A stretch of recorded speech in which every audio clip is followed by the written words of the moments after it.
नमस्कार, मैं पायल और आप देख रहे हैं डीएनएन इंडिया। अजमेर में ख्वाजा मोइनुद्दीन हसन चिश्ती की दरगाह में शिव मंदिर होने के दावे को लेकर सिविल कोर्ट में विचाराधीन मामले में शनिवार को सुनवाई की गई। प्रकरण में वादी विष्णु गुप्ता के वकील की ओर से भारतीय पुरातत्व विभाग और दरगाह कमेटी सीहोर से पूर्व में वाद खारिज करने को लेकर लगाई गई अर्जी का जवाब पेश किया गया। अजमेर में ख्वाजा मोइनुद्दीन हसन चिश्ती की दरगाह में शिव मंदिर होने के दावे को लेकर सिविल कोर्ट में विचाराधीन मामले में शनिवार को सुनवाई की गई। प्रकरण में वादी विष्णु गुप्ता के वकील की ओर से भारतीय पुरातत्व विभाग और दरगाह कमेटी की ओर से पूर्व में वाद खारिज करने को लेकर लगाई गई अर्जी का जवाब पेश किया गया।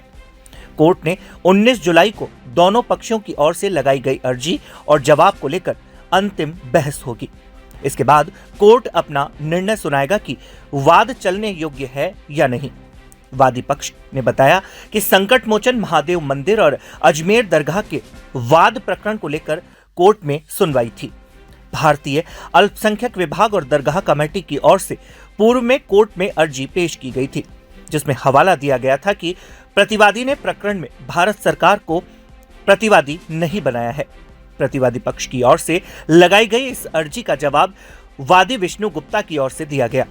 अल्पसंख्यक विभाग और पुरातत्व विभाग भारत सरकार के अधीन है, तो प्रकरण में अलग से भारत सरकार को प्रतिवादी बनाने की आवश्यकता नहीं है। वादी ने अपने जवाब में कहा कि भारत सरकार ने भी अपने कार्यों का विभाजन करने के लिए ही अलग अलग विभाग बनाए हैं। जिस विभाग का जो कार्य निर्धारित है वही करता है, लिहाजा भारत सरकार के विभाग को ही प्रतिवादी बनाया गया है। वादी विष्णु गुप्ता ने बताया कि दरगाह में शिव मंदिर होने के दावे के मामले में कोर्ट में सुनवाई हुई। विष्णु गुप्ता ने बताया कि पूर्व में प्रतिवादी पक्ष की ओर से वाद पर आपत्ति लगाई गई थी, जिस पर वादी पक्ष की ओर से कोर्ट में जवाब पेश किया गया है।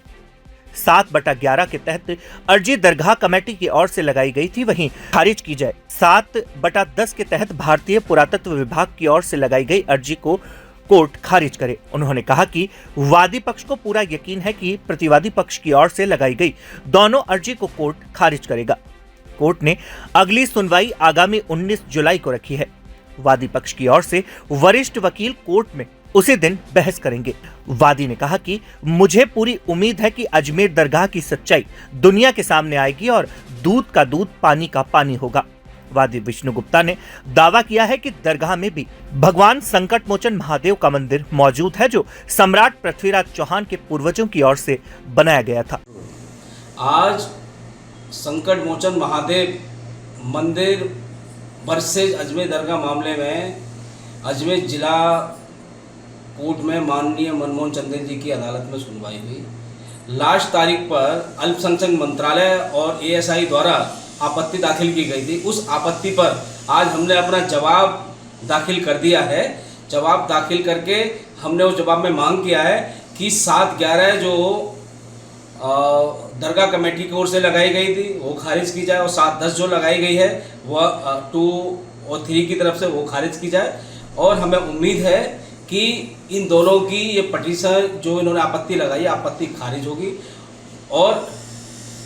और अगली डेट 19 जुलाई है। 19 जुलाई को हमारे सीनियर काउंसिल 7/11 पर और 7/10 पर बहस करेंगे।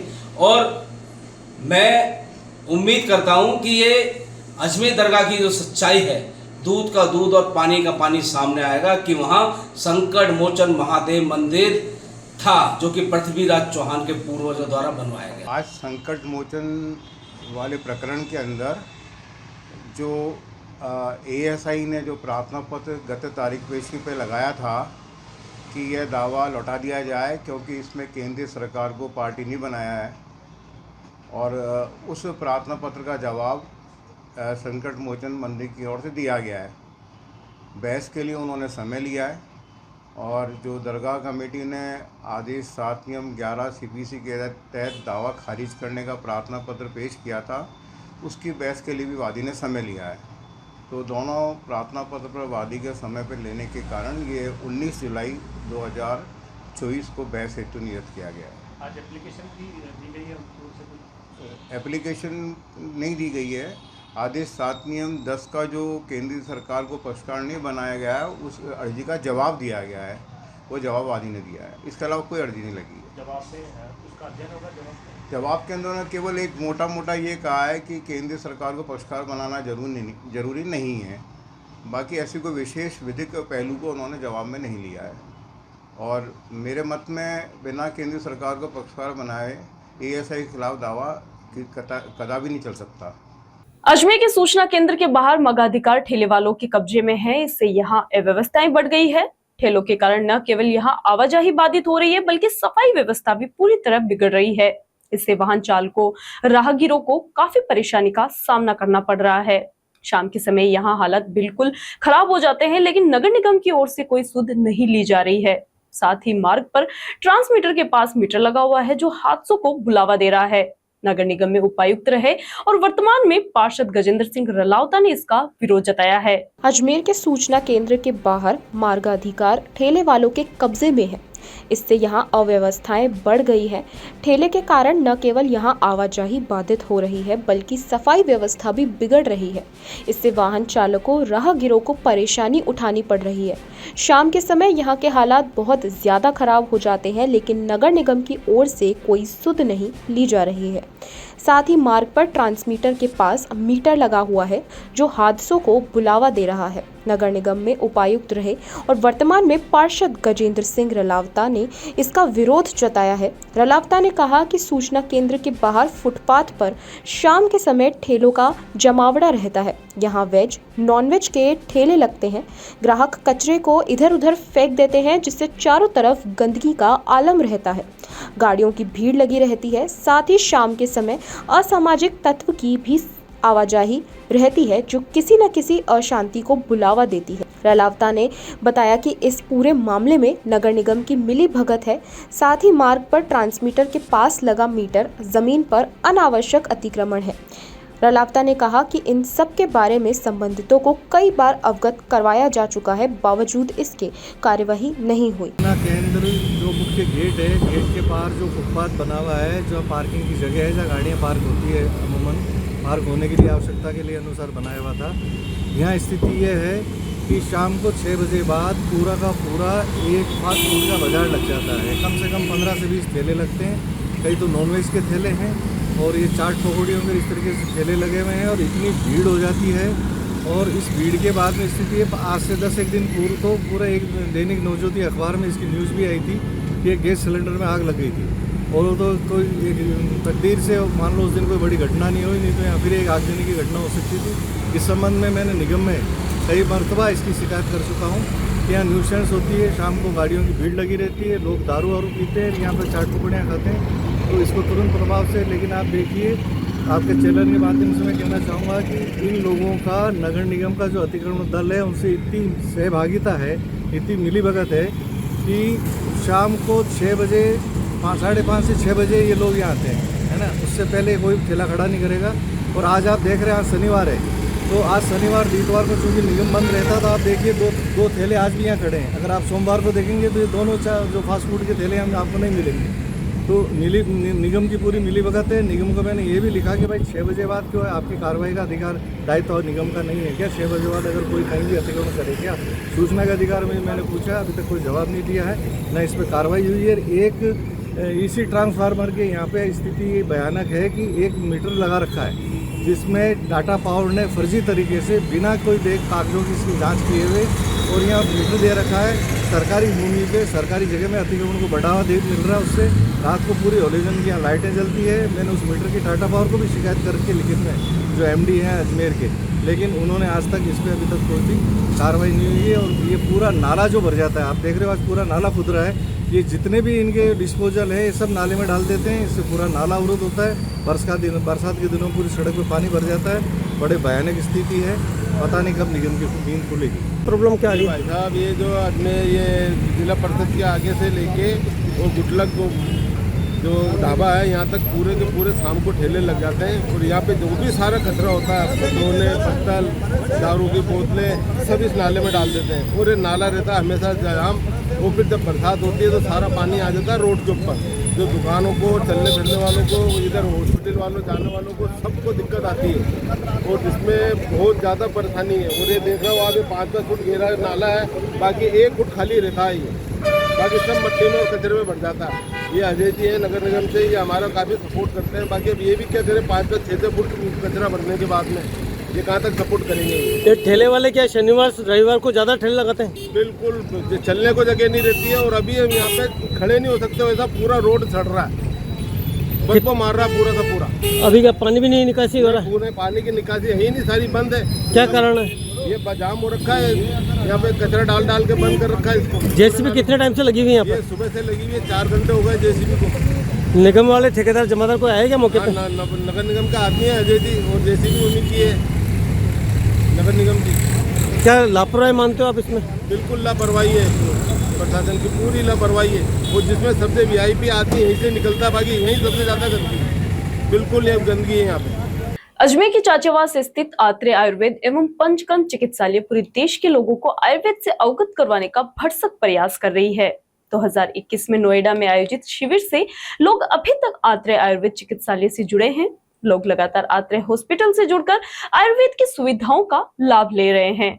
लंबे समय से रितेश गोयल के पिता को बीमारी का आयुर्वेद से पूर्णतः इलाज मिला है। आयुर्वेद चिकित्सा की सबसे पुरानी पद्धति है। ये मनुष्य को शारीरिक, मानसिक व भावनात्मक रूप से पूर्णतः मजबूत बनाने में कारगर साबित होती है। लोगों को आयुर्वेद की पद्धति से अवगत करवाने व उसमें विश्वास पैदा करने के उद्देश्य से अजमेर के चाचावास स्थित आत्रे आयुर्वेद एवं पंचकर्म चिकित्सालय कार्यरत है। आत्रे आयुर्वेद एवं पंचकर्म चिकित्सालय आयुर्वेद में विश्वास पैदा करने के लिए पूरे देश में निःशुल्क शिविरों का आयोजन कर रही है। इसी के तहत 2021 में भी नोएडा में शिविर का आयोजन किया गया था, जिसमें करीब 50 लोगों ने शिविर की सेवाओं का लाभ लिया। 2021 से लेकर 2025 तक शिविर से लाभान्वित कई लोग आत्रे आयुर्वेद हॉस्पिटल से जुड़े हुए हैं। 2021 में नोएडा में आयोजित शिविर में रितेश गोयल के पिता ने भी लाभ लिया। तब से लेकर आज दिन तक पिता आयुर्वेद से जुड़े हुए हैं और निरंतर लाभ प्राप्त कर रहे हैं। रितेश गोयल बताते हैं कि वे लंबे समय से आर्यभट्ट संस्था से जुड़े हुए हैं। इसी बीच 2021 में नोएडा में आत्रे हॉस्पिटल की ओर से शिविर का आयोजन किया गया था, जिसमें उनके पिता ने शिविर में लाभ लिया। उनके पिता को मूत्र की समस्या थी। उन्होंने बताया कि इस समस्या के निदान के लिए पूर्व में कई बड़े बड़े चिकित्सालयों में परामर्श लिया गया था, जिसमें ऑपरेशन की प्रक्रिया का सुझाव दिया गया और पिता की आयु के अनुसार ऑपरेशन प्रक्रिया जटिल थी, जिसको देखते हुए पिता को कई तरह के इन्फेक्शन होने की भी समस्याएं सामने आ रही थी, जिसको देखते हुए पिता को आयुर्वेदिक शिविर में इलाज दिया गया और वहां से पिता को आयुर्वेद की दवाइयां दी गई। जब से लेकर अभी तक उनके पिता को किसी तरह की कोई समस्या नहीं हो रही है।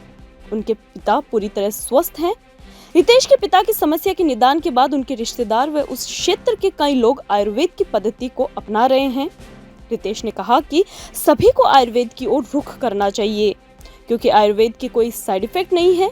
ये पूरी तरह कारगर साबित होती है और एक प्रोसेस के बाद इससे मरीज को लाभ भी मिलता है। मेरा नाम रितेश गोयल है और मैं आर्यभट्ट की संस्था के साथ में कई सालों से जुड़ा हुआ हूँ। सन 2021 में सबसे पहली बार जब हमने यहाँ से सुना था कि आत्रे अस्पताल के थ्रू आयुर्वेद की चिकित्सा के एक नई आयाम देना शुरू हुआ था, तो हमने अपने यहाँ गौतम बुद्ध नगर में डॉक्टर अमित शास्त्री जी के थ्रू एक रिक्वेस्ट करी थी कि एक कैंप हमारे यहाँ पे नोएडा में लगाया जाए। क्योंकि देखिए दिल्ली एनसीआर में अगर आप देखें, हम एक पॉल्यूटेड सिटी में रहते हैं, जहाँ पीते भी पानी है तो वो पॉल्यूटेड है, सांस भी लेते हैं तो शायद एयर में भी पॉल्यूशन है, और खाने की तो कह ही नहीं सकते, तमाम वेजिटेबल हर जगह पॉल्यूटेड है। तो उस समय अमित सर के रिक्वेस्ट हमने करी थी, तो उसकी वजह से एक कैंप हमारे पास में लग पाया था, जिसमें doctor S N Sharma ji ने आए थे और मैं फिर सबसे पहले उनका बहुत थैंक्स कहूँगा कि वो आए। और उस समय 50 से ज़्यादा पेशेंट्स वहाँ पे उस कैंप में आ पाए थे, बहुत छोटे से प्रयास के थ्रू, जिसमें से अभी तक अगर हम देखें लगातार, मतलब 2021 से अगर हम आज तक का समय लेते हैं, तो एक लंबा समय होने के बावजूद भी अभी कई 11 से 12 पेशेंट वहाँ के आज तक हैं जो लगातार सबके साथ एसोसिएटेड हैं और अपनी दवाइयाँ प्रॉपर वे में लेते हैं। और क्यों ले रहे हैं? क्योंकि उनको फायदा हो रहा है। क्यों? और वो ऐसे पेशेंट थे जिनको ऑपरेशंस बता दिए गए थे या बेड रेस्ट बता दिया गया था या एक तरीके से कह दिया गया था कि इसका कोई अब इलाज नहीं है, और अगर उन्होंने आयुर्वेद के थ्रू अपनी समस्या का समाधान पाया है, तो मुझे लगता है कि आयुर्वेद से ज़्यादा बेस्ट कुछ ऑप्शन इस समय है भी नहीं। और आयुर्वेद अच्छा है, ये सब हम सब कोविड के दौरान देख चुके थे, जब सारी दवाइयाँ थी, तो एक काढ़ा एक ऐसा कॉन्सेप्ट निकला था जिसके थ्रू हम लोगों ने काफ़ी हद तक फायदा पाया था। तो आयुर्वेद इज बेस्ट, ये मेरा मानना है। मैं आज अपने पिताजी को ही लेके आया हूँ, क्योंकि सन 2021 में जब कैंप लगा था तो उसमें मेरे पिताजी भी आए, एक पेशेंट की तरह ही उसमें पार्टिसिपेट किया था। उनको मूत्र एक ऐसी रोग की समस्या थी जिसके लिए हमने एम्स या बड़े-बड़े और संस्थानों में भी दिखाया था, तो उन्होंने इसके लिए ऑपरेशन की प्रक्रिया बताई थी और वृद्धावस्था होने की वजह से वो प्रक्रिया थोड़ी-सी जटिल थी, तो हम लोगों को कराने का हिम्मत नहीं पड़ी थी। हम लोग काफ़ी परेशान थे, इनको बार-बार यूरिन इन्फेक्शन की प्रॉब्लम हो जाती थी, जिससे इनको बुखार आ जाता था, ऑन बेड आ जाते थे और काफ़ी परेशानियों का सामना करना पड़ता था। लेकिन जब से 2021 से जब से ये मेडिसिन्स ले रहे हैं आयुर्वेद की, तो इनकी ऐसी कोई समस्या नहीं हो रही है, ये बिल्कुल ठीक हैं। आज अपने खुद चल के अजमेर आए हैं क्योंकि इनको इच्छा थी कि ये उन डॉक्टर साहब से एक बार दोबारा मिलना चाहते थे कि जिनकी दवाइयों को खा के आज ये बिल्कुल एकदम ठीक हैं, परफेक्ट हैं, हँस रहे हैं, बोल रहे हैं। और आज भी जैसे डॉक्टर साहब से मैंने इनको मिलवाया तो डॉक्टर साहब ने कहा कि आपकी लग ही नहीं रहा है कि आप बिल्कुल पेशेंट हैं या आपकी कोई समस्या थी।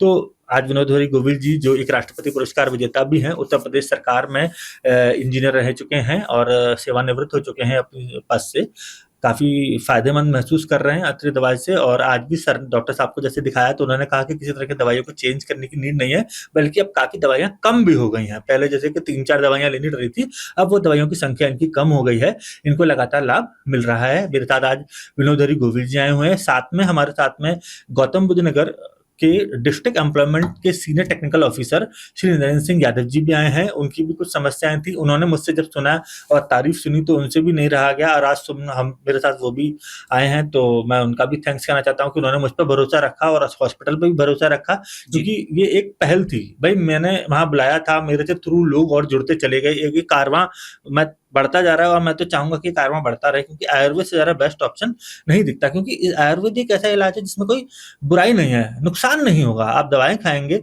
फायदा होगा, ये एक अलग बात है, लेकिन नुकसान तो बिल्कुल भी नहीं होगा। तो ये एक पॉजिटिव पॉइंट है आयुर्वेद के अंदर। यहाँ रुकते एक छोटे से ब्रेक के लिए, जल्द हाजिर होंगे खबरों की नए सफर के साथ। कैंसर बीमारी ही ऐसी है, चिंता तो होगी ना। लेकिन अब अपनी चिंता को बदलो विश्वास में, क्योंकि आदिनाथ कैंसर मेडिसिटी में है रेडियोथेरेपी, कीमोथेरेपी और कैंसर सर्जरी के उपचार के साथ आधुनिक सुविधाएं भी। विजिट करें आदिनाथ कैंसर मेडिसिटी एट चाची आवास Ajmer.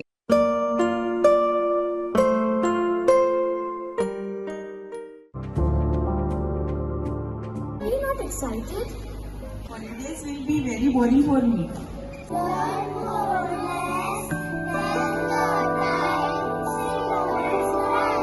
And opt for using black rice and sugar. This black rice has a very unique flavor.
Ajmer के पंचशील नगर स्थित क्षेत्रपाल हॉस्पिटल में प्रदेश की पहली बायोकेमिस्ट्री व हार्मोन की इंटीग्रेटेड मशीन की स्थापना की गई है, जिसका आज हॉस्पिटल के चेयरमैन डॉक्टर रमेश क्षेत्रपाल द्वारा उद्घाटन किया गया। ये मशीन यूएस कंपनी के बेकमैन कोल्टर की मशीन है, जो पूरे इंटरनेशनल क्वालिटी स्टैंडर्ड यूएस से पूरी तरह अप्रूव्ड है। मशीन की खास बात यह है कि ये मात्र 1 घंटे में 600 जांचें एक्यूरेसी के साथ करती है एवं इमरजेंसी रिपोर्ट पहले उपलब्ध होने की सुविधा भी इसमें उपलब्ध रहती है। अजमेर के पंचशील नगर स्थित क्षेत्रपाल हॉस्पिटल में प्रदेश की पहली बायोकेमिस्ट्री व हार्मोन की इंटीग्रेटेड मशीन की स्थापना की गई है, जिसका आज हॉस्पिटल के चेयरमैन डॉक्टर रमेश क्षेत्रपाल द्वारा उद्घाटन किया गया। यह मशीन यूएस कंपनी की बेकमैन कोल्टर की मशीन है, जो इंटरनेशनल क्वालिटी स्टैंडर्ड यूएस से पूरी तरह अप्रूव्ड है। बायोकेमिस्ट्री व हार्मोन की इंटीग्रेटेड मशीन में बायोकेमिस्ट्री व हार्मोन से संबंधित 600 से अधिक जांचें 1 घंटे के भीतर की जा सकती है। इस मशीन की खास बात यह है कि इमरजेंसी वाली रिपोर्ट पहले मिल सकती है। जहां इस मशीन की लागत करीब 1 करोड़ की है। हॉस्पिटल के चेयरमैन डॉक्टर रमेश क्षेत्रपाल ने बताया कि पूरे देश में बायोकेमिस्ट्री व हार्मोन की इंटीग्रेटेड मशीन मात्र 4 ही है, जिनमें से एक राजस्थान में स्थापित हुई है, जो अजमेर के क्षेत्रपाल हॉस्पिटल में स्थापित हुई है। बताया कि 1 करोड़ की लागत से लगी इस मशीन की खास बात यह है कि मात्र 1 घंटे के भीतर 600 जांचें कर सकती है और इमरजेंसी जांच की रिपोर्ट पहले देने की सुविधा भी उपलब्ध है, जिससे मरीजों को लंबे समय तक इंतजार करने की आवश्यकता नहीं रहेगी। बहुत हर्ष हो रहा है कि राजस्थान की पहली मशीन जो 600 टेस्ट हर घंटे में करके दे सकती है, जो विश्व स्तरीय सबसे ऊंची मशीनों में से एक है।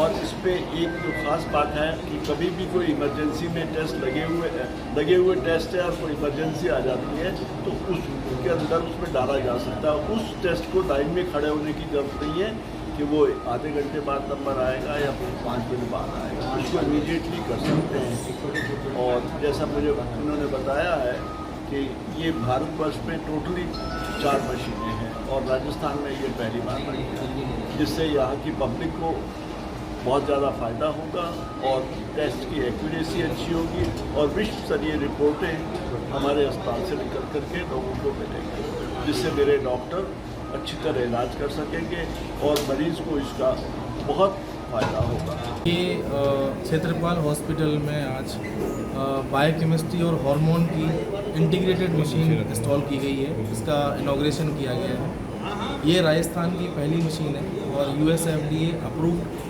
US की मशीन है, बैकमैन कुल्टर कंपनी की मशीन है, जिसके हम प्रतिनिधि हैं। और उसके इस मशीन में तकरीबन हार्मोन की और बायोकेमिस्ट्री की 600 से अधिक जांचें की जा सकती हैं और इमरजेंसी पेशेंट के लिए इसमें प्रावधान है कि उनको रिपोर्ट सबसे पहले मिलेगी और इमरजेंसी सारे टेस्ट इसमें किए जा सकते हैं। और ये पूरे इंडिया में 4 मशीनें इंस्टॉल हैं, जिसमें राजस्थान में ये पहली मशीन इंस्टॉल हुई है। International quality standards USFDA approved ये मशीन है। इसकी लागत करीब 1 करोड़ रुपए की है। तो ये विश्व स्तरीय मशीन यहाँ आज हमने इनोग्रेट की है और इंस्टॉल होकर के चालू हुई है। इसका मरीजों को बेनिफिट मिलेगा और इमरजेंसी पेशेंट को तुरंत इलाज की जांचों की सुविधा मिलेगी। भारत पाकिस्तान तनाव को देखते हुए पूरे देश के लोगों द्वारा सेना को योगदान देने के उद्देश्य से विभिन्न कार्यक्रम आयोजित किए जा रहे हैं और इसी क्रम में श्री शिक्षा उद्यमी फाउंडेशन व रेड क्रॉस सोसाइटी के संयुक्त तत्वावधान में जेएलएन हॉस्पिटल के सामने रेड क्रॉस सोसाइटी में रक्तदान शिविर का आयोजन हुआ। भारत पाक तनाव को देखते हुए पूरे देश के लोगों द्वारा सेना को योगदान देने के उद्देश्य से विभिन्न कार्यक्रम आयोजित किए जा रहे हैं। इसी क्रम में श्री शिक्षा उद्यमी फाउंडेशन व रेड क्रॉस सोसाइटी के संयुक्त तत्वाधान में जेएलएन हॉस्पिटल के सामने रेड क्रॉस सोसाइटी में रक्तदान शिविर का आयोजन हुआ, जहां यह रक्तदान शिविर सुबह 9 बजे से शुरू हुआ और दोपहर 2 बजे तक चला। इस शिविर में कुल 75 लोगों से रक्तदान करवाने का लक्ष्य रखा गया। श्री शिक्षा उद्यमी फाउंडेशन की ओर से आयोजित किए गए रक्तदान शिविर का उद्देश्य है कि आम नागरिकों द्वारा रक्तदान के माध्यम से देश की सेना के लिए योगदान करना। बताया कि रेड क्रॉस सोसाइटी व जेएलएन हॉस्पिटल की टीम ने रक्तदान शिविर में महत्वपूर्ण भूमिका निभाई। श्री शिक्षा उद्यमी फाउंडेशन के कार्यकर्ता ने बताया कि रेड क्रॉस सोसाइटी के सहायता से पहला रक्तदान शिविर श्री शिक्षा उद्यमी फाउंडेशन की ओर से आयोजित किया गया। श्री शिक्षा उद्यमी फाउंडेशन पिछले 2 साल से सामाजिक सेवा कार्य में अग्रणीय है। समाज में महिलाओं के उत्थान, महिलाओं को सरकारी योजनाओं से अवगत करवाने जैसे कई सामाजिक कार्य किए जाते हैं। सर, ये रक्तदान शिविर हमारी श्री शिक्षा उद्यमी फाउंडेशन के द्वारा लगाया गया। ये रक्तदान शिविर हमने जो भारत में आधुनिक समय में स्थिति देखी, अभी के समय में जो युद्ध की स्थिति देखी, उस युद्ध की स्थिति को देखते हुए हमने सोचा कि हम अपना क्या योगदान दे सकते हैं। उस योगदान के अनुरूप हमने ये शिविर लगाया। हमारे यहाँ पे 75 से प्लस लोगों को ब्लड डोनेशन कराने का टारगेट है आज हमारा। ये रक्तदान शिविर सुबह 9 बजे से लेकर रात में दिन में 2 बजे तक के लिए रखा। क्या उद्देश्य है इसका? इसका उद्देश्य ये है कि हम घर में बैठते हैं, हम ये देखते हैं कि सेना युद्ध के अंदर लड़ रही है, सेना के जवान अपना योगदान इस देश के लिए दे रहे हैं। हम वह भारतीय बने जिसके लिए योगदान देना जिस देश की सेना के लिए मतलब का हो। हमको वह भारतीय बनना है कि जिसके लिए सेना योगदान दे तो उसके लिए यह चीज़ अच्छी हो। इसके लिए हमने ये रक्तदान शिविर लगाया है। कहाँ पे किस जगह चल रहा है ये रक्तदान आज? सर ये रक्तदान शिविर red cross society JLN hospital के सामने चल रहा है। यहाँ पे रेड क्रॉस सोसाइटी के कंट्रीब्यूशन से हमने ये रक्तदान शिविर लगाया है और इसमें जो टीम है वो रेड क्रॉस सोसाइटी और JLN हॉस्पिटल के द्वारा हमको प्रदान की गई। पहला रक्तदान शिविर आयोजन है सर ये हमारा पहला रक्तदान शिविर है। हमारी जो संस्था है वो पिछले 2 साल से सामाजिक कार्यों के अंदर अजमेर के अंदर एक्टिव है। हमारे द्वारा लोगों के लिए विभिन्न तरीके के शिविर, जैसे उनको सरकारी स्कीमों के बारे में बताना, उनको अवेयरनेस देना, उनको जानकारियाँ पहुँचाना, महिलाओं को जानकारियाँ पहुँचाना, ये ऐसे कार्य किए जाते हैं और ये शिविर भी उसी कार्य के बीच में एक योगदान है। अखिल भारतीय सिकवाल ब्राह्मण महासभा पुष्कर की ओर से महर्षि श्रृंग ऋषि मंदिर का भव्य लोकार्पण एवं प्राण प्रतिष्ठा महोत्सव का कार्यक्रम आयोजित हुआ, जिसमें समाज के अंतर्राष्ट्रीय व राष्ट्रीय स्तर के समाज बंधु, गणमान्य व भामाशाह उपस्थित रहे। कार्यक्रम में भव्य कलश यात्रा का भी आयोजन हुआ। अखिल भारतीय सिखवाल ब्राह्मण महासभा पुष्कर की ओर से महर्षि श्रृंग ऋषि मंदिर का भव्य लोकार्पण एवं प्राण प्रतिष्ठा महोत्सव का कार्यक्रम आयोजित हुआ, जिसमें समाज के अंतर्राष्ट्रीय व राष्ट्रीय स्तर के समाज बंधु व भामाशाह पहुंचे। पुष्कर की पुण्य भूमि पर आस्था, परंपरा और संस्कृति का एक ऐतिहासिक संगम देखने को मिला, जब महर्षि श्रृंग ऋषि मंदिर का भव्य लोकार्पण एवं प्राण प्रतिष्ठा महोत्सव ऐतिहासिक उल्लास के साथ संपन्न हुआ। कार्यक्रम में भव्य कलश यात्रा का आयोजन किया गया, जिसमें महिलाएं सर पर कलश धारण किए आयोजक स्थल पर पहुंची। यह कार्यक्रम एक सांस्कृतिक जागरण की नई शुरुआत थी। देश भर से पधारे श्रृंगी बंधुओं ने इस अलौकिक महोत्सव में भाग लेकर इसे एक महा महोत्सव का रूप दे दिया। हर चेहरे पर गर्व, हृदय में श्रद्धा और वातावरण में अध्यात्म की गूंज थी। समाज के निस्वार्थ सेवकों का किया गया अभिनंदन, जिन्होंने तन मन धन से इस आयोजन को दिव्यता प्रदान की। युवाओं से लेकर वरिष्ठ जनों तक सभी ने इस आयोजन से एकता, ऊर्जा और उत्साह की नई प्रेरणा प्राप्त की। यह केवल एक मंदिर लोकार्पण नहीं, बल्कि श्रृंगी समाज की सामूहिक शक्ति और सांस्कृतिक प्रेम का विराट प्रदर्शन था। ब्रह्मा नगरी पुष्कर में अखिल भारतीय सिकवाल ब्राह्मण महासभा का आज जो अधिवेशन हुआ है, उसमें मंदिर के जीर्णोद्धार का कार्यक्रम, मूर्ति प्राण प्रतिष्ठा और कलश अभिषेक, ध्वज का आदि का और सम्मान समारोह का जो कार्यक्रम हुआ है, उसमें देश के विभिन्न स्थानों से जो गणमान्य नागरिक, पदाधिकारी और राजनेता पधारे और अधिकारी समाज के पधारे हैं। तमिलनाडु से लेके और पंजाब तक, जम्मू कश्मीर तक और बीकानेर, जैसलमेर से लेके असम तक के जो समाज बंधु पधारे हैं, उसमें कई बहुतायत एरिया से पधारे हैं। झांसी से, खुरई से, इधर विदर्भ से, महाराष्ट्र से, जलगांव से, गुजरात से, मध्य प्रदेश से, हरियाणा से, दिल्ली से और असम से, पश्चिम बंगाल से, बिहार से, उड़ीसा से, तमिलनाडु से, तेलंगाना से, कर्नाटक से, सभी स्टेटों से आदमी पधारे हैं। उन्होंने भरपूर सहयोग किया और भरपूर आश्वासन दिया। मैं समझता हूँ कि जिस तरीके से समाज में उत्साह है, वो उत्साह सरकार द्वारा किया गया ऑपरेशन सिंदूर के समय जो समाज में उत्सुकता है, वो अभी तक वो उत्सुकता बनी हुई है। मेरे को लग रहा है कि कई सालों तक ये ऑपरेशन सिंदूर वाली जो खुशी है वो समाप्त नहीं होने वाली है, अच्छी बनी रहे। ये अभी ऑपरेशन सिंदूर बंद नहीं हुआ है, पूरा नहीं हुआ है। जब भी भारत माता पे अगर आँच आएगी तो ये समाज भी ऑपरेशन सिंदूर में खड़ा रहेगा और सैनिकों के साथ खड़ा रहेगा। मैंने आज सभी समाज बंधु से उनके ऑपरेशन सिंदूर संबंधी बात की तो उन्होंने कहा कि वही जज्बा है, हम इसीलिए तो आज आए हैं कि भारत माता की रक्षा के लिए और इसी धार्मिक कार्यक्रम के लिए। मोदी जी जब ऐसा अच्छा धार्मिक कार्यक्रम जगह जगह करवा रहे हैं तो हम भी इसमें शरीक हैं।